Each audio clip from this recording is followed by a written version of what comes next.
am unsure. This started about a minute ago, and I am unsure if this is exactly the one that I've got. Oh my goodness, scheduled. Hold on here for a second. I apologize, guys. I'm gonna get right back with you guys. Connecting streaming to start preview. So maybe if somebody is listening in, they can let me know if this is actually happening on the right Facebook um, channel. That would really help me out a lot because it's not showing in YouTube if I'm live or not. So if somebody can try to maybe message me, that would be great. Um, If not, I'm just going to. Oh, you're on. Okay, thank you, Kyra.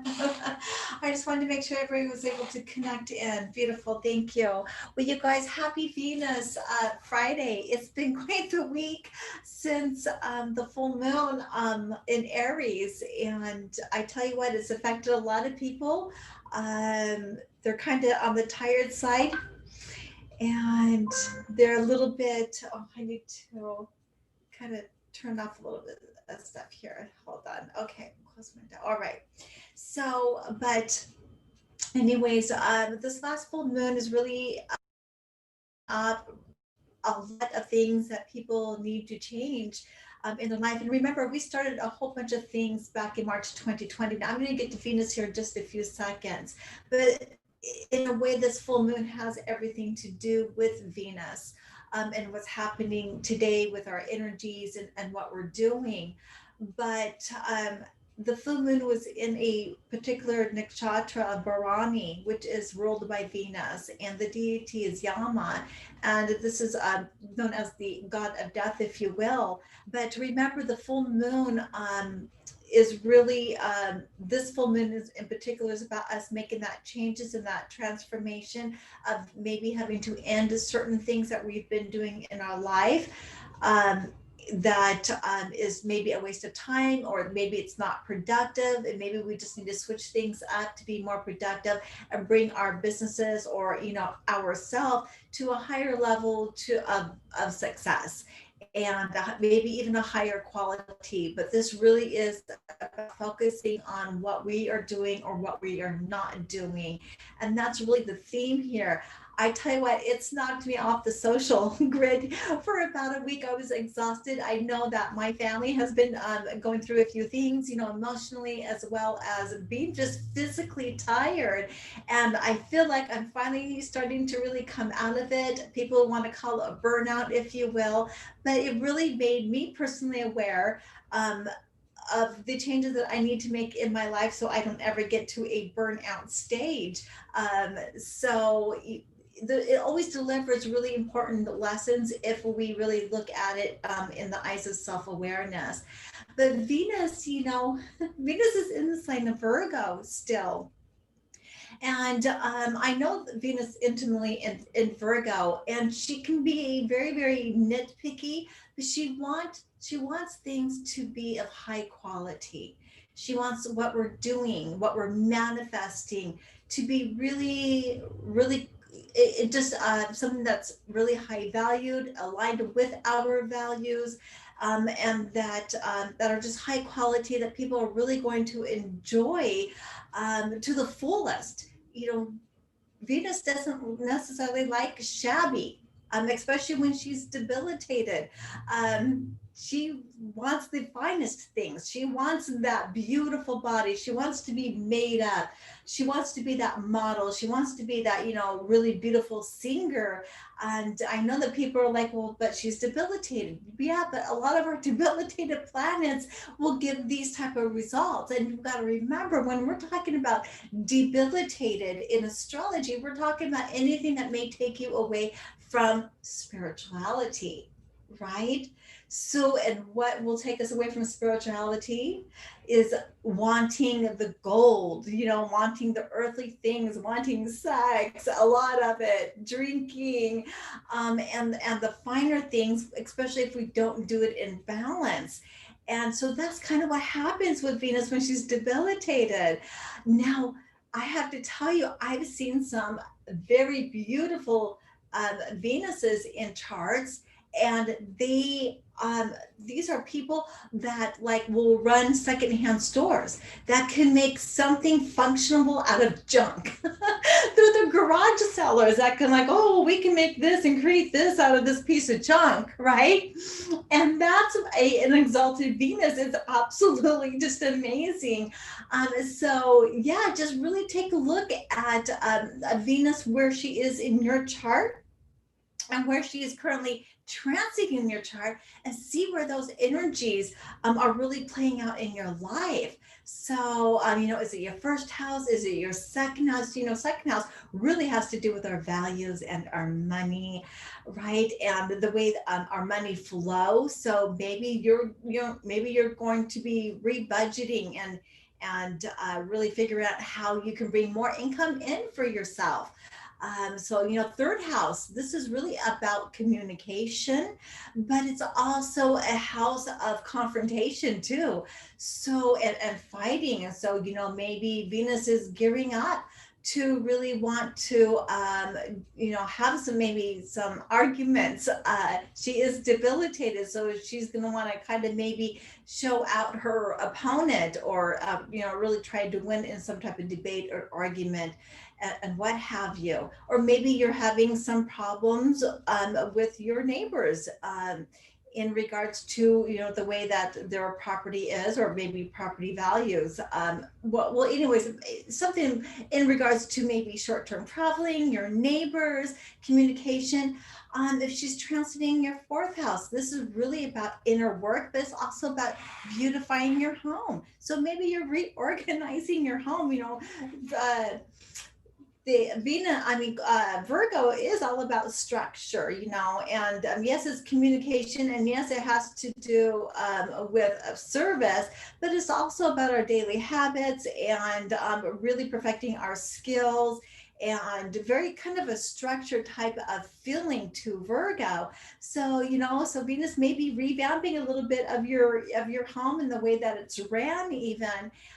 So fifth house. Let me go into the fifth house. Let me have a little bit of wine. My goodness, I feel like Mercury retrogrades in my mouth today. And he's not even retrograde right now. So Venus fifth house, that could be really thinking about who you're dating, what you're creating. Art, a lot of artistic abilities could be coming out at this time, really wanting to upgrade on your art and what you do for fun, but also really rethinking about who you're dating and romance. And of course, it has a theme of children, you guys, and what's going on with your children. So kind of look out to see where they're wanting to improve in their life, and always, of course, watch for the communication. Always be really gentle and loving to your children.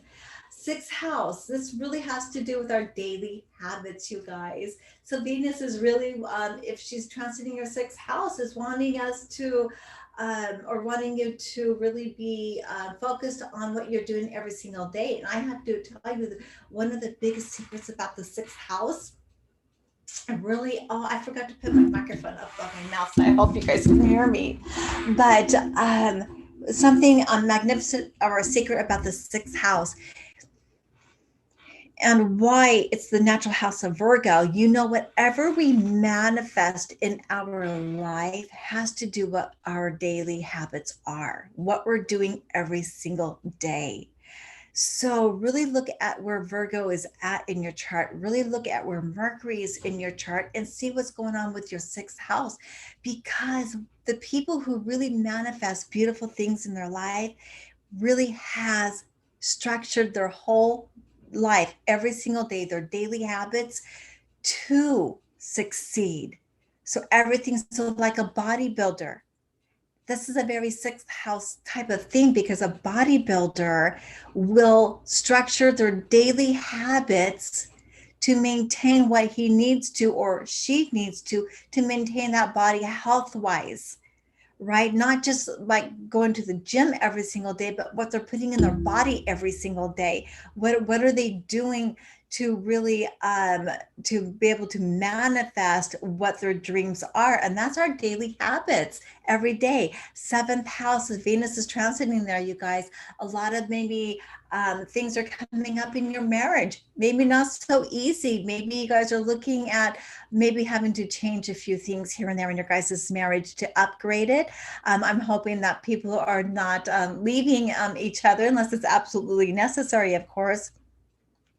But Venus is asking for improvement there. Eighth house, my goodness, eighth house. Well, even though it does carry that theme of occultism, but it really can bring out some very hidden, deep secrets that maybe that you need to work with around female energy. So, maybe some underlying issues physically may be coming up, or some underlying issues with friends or girlfriends may be coming up that you didn't realize that was there. The eighth house, that's a hard place. And I don't predict death or damage per se on my YouTube channels and when I do astrology. So don't expect really negative things to come out of my mouth. But I have to tell you what, some energies are not that easy, and we need to recognize that sometimes we're going to go through some tough things in life. So recognize when energies are a little bit tough in our life, and that's a really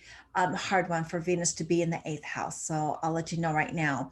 Venus, if it's transiting your ninth house, this is about really wanting to do long-term traveling or long distance traveling, excuse me, but also it really has to do with higher education too, and our gurus, right? What we're doing, our bosses.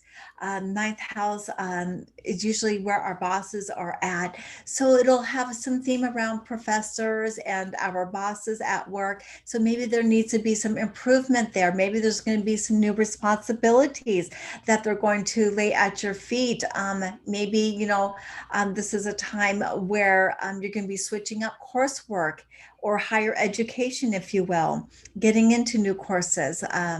10th house, of course, that's all about career and our public image, right?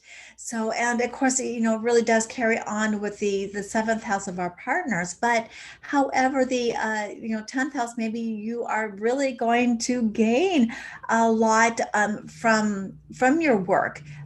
But you're going to have to gain or to get that raise or get that promotion, if you will. You're really going to probably have to upgrade on some of your service work or your skills and the qualities of what or the quality of service that you're bringing to the table. So always remember that Venus and Virgo, she could be nitpicky.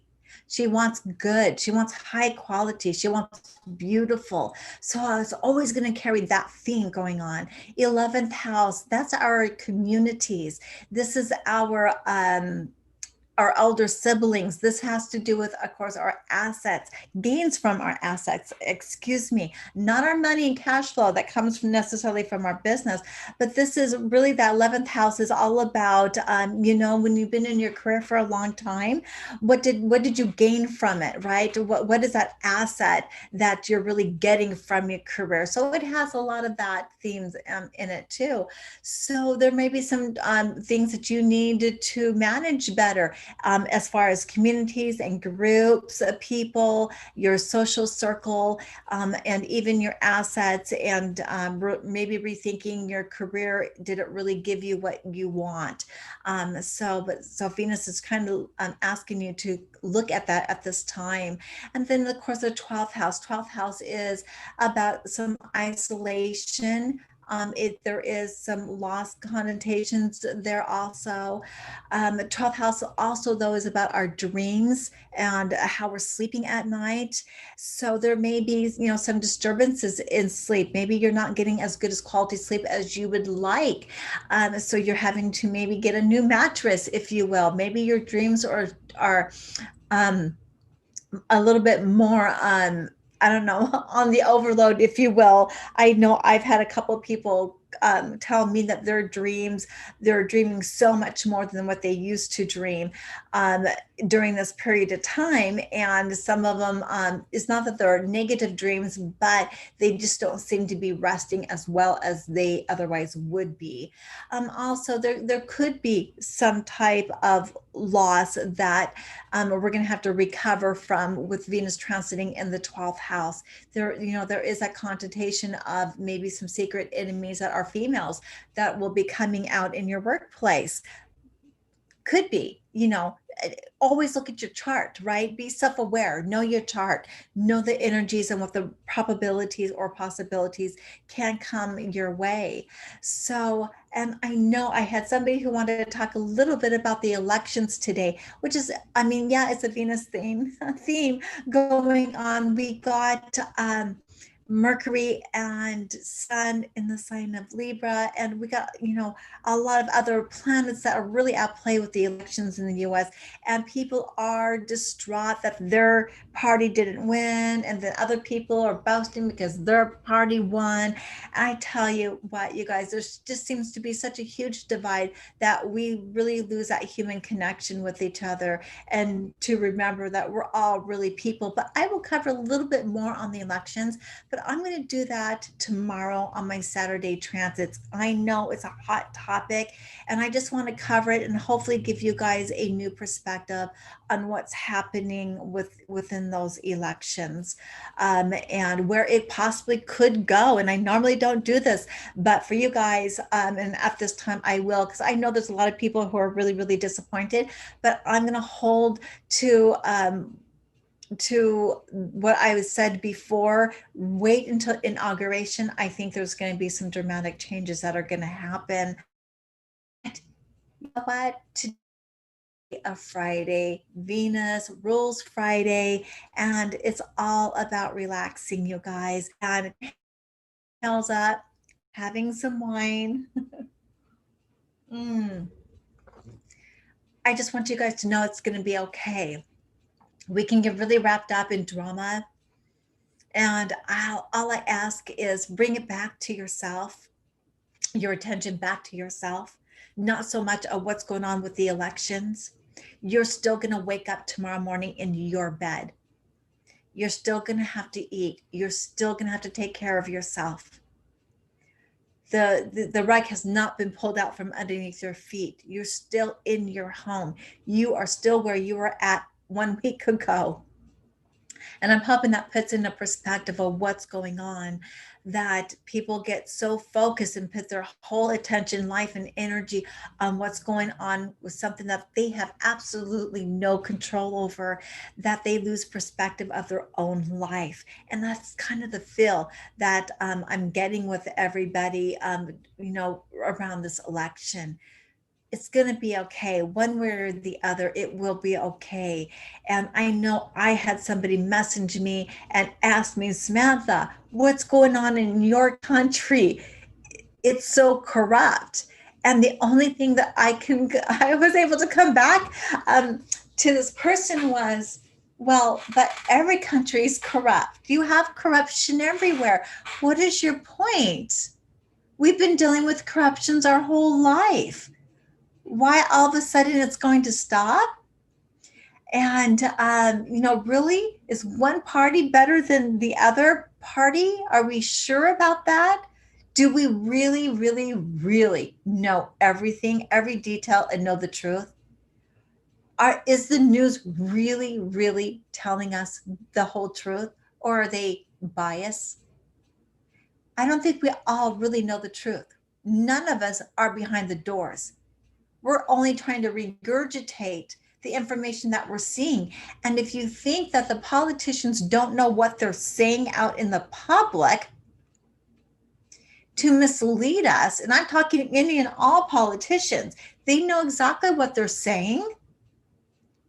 And if you don't think they're misleading us on exactly what their real intentions are and what they're really doing, you're incorrect. You're incorrect. So even if I hear something specific coming out of a certain politician's mouth, I don't care what politician it is. it doesn't mean that that's the truth. They can be misleading anybody and everybody on purpose. So then we're just now leaving us to come up with conspiracy theories, if you will, and come up in our own imagination what may be going on, or what, or what's not going on. But we really don't know, because we're not behind the doors. We don't know what's going on behind the doors. We really don't know their plan. They're not telling us, and they never have been. So this is why, the divide happens, is people get caught up in a cause and forget that we're human, and that we have a community, and we should be bonding with each other, right? Not separating. But that's my that's all I'm going to say on it today. I will cover, though, a little bit more, or a lot more, of the elections, and how it's affecting society, but also, you guys, how it's going to affect us globally. And remember, nothing is said and done until inauguration. And I've said this many, many times over. So wait until inauguration, because we got a lot of tough things going on right now, or transits, and people are going to get angry. So just watch yourself. Don't go around in the mobs and lose your emotions, and just act like everybody else is acting. Really be and stay in your self-awareness, you guys. Take responsibility for your own emotions, your own feelings. All right. So, but that's my Venus my Venus talk today. The only thing that I'm really, really stressed right now: grab some wine, mm, drink your wine. It's yummy. It's going to relax you. Kick your feet up and enjoy who you're with, and enjoy this moment, because this really is the only time that we are, for sure, we have, is right now. Namaste.